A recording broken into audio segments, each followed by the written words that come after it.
wabarakatuh. Salam sejahtera bagi kita semua. Para pemirsa yang kami hormati serta teman-teman semuanya. Kami, siswa-siswi kelas 6 SD Negeri Danurejo 1, Kecamatan Mertaidan, Kabupaten Magelang, mempersembahkan gelar karya P5 tahun 2024 secara online dengan tema kearifan lokal, kreasi batik. Selamat menyaksikan. Sebelum kita mulai membatik, kita harus menyiapkan alat dan bahannya terlebih dahulu. Apa saja alat dan bahannya? Berikut alat dan bahannya. 1. Kain. Kain mori merupakan tempat melukis batik. 2. Cat pewarna, berfungsi untuk mewarnai batik. 3. Malam. Malam adalah bahan lilin khusus untuk membatik. Malam berfungsi sebagai pelintang warna kain, sehingga pola yang dibuat bisa terlihat jelas. 4. Canting. Canting berbentuk seperti pena, digunakan sebagai alat untuk menggambar atau menandakan malam pada kain. 5. Wajan. Wajan yang digunakan adalah wajan yang berukuran kecil, berbentuk cekung dan bundar. Wajan digunakan sebagai tempat untuk memanaskan malam atau lilin. 6. Kompor. Kompor digunakan sebagai alat untuk memanaskan malam atau lilin yang ada di wajan. 7. Pembidang. Fungsi utamanya yaitu untuk menahan kain agar tidak menjadi kusut. Setelah alat dan bahan siap, kita mulai membatik yuk. Pertama-tama, siapkan alat dan bahan untuk membatik. Kedua, menggambar motif pada kain.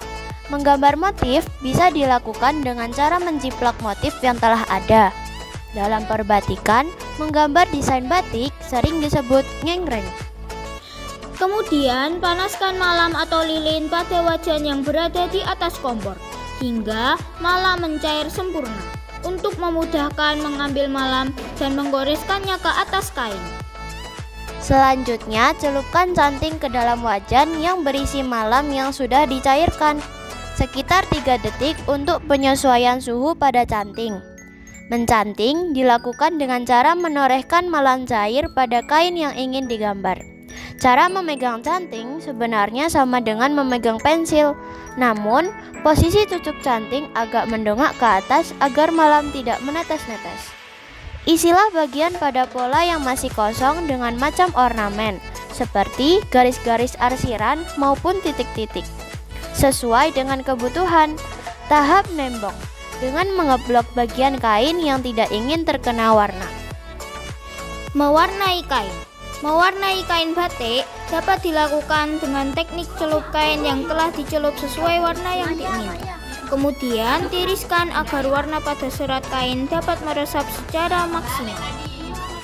Selanjutnya, tahap penguncian warna. Penguncian warna pada batik untuk mempertahankan warna saat proses penglorotan atau perebusan lilin. Pada tahap ini, zat cair yang digunakan adalah water glass.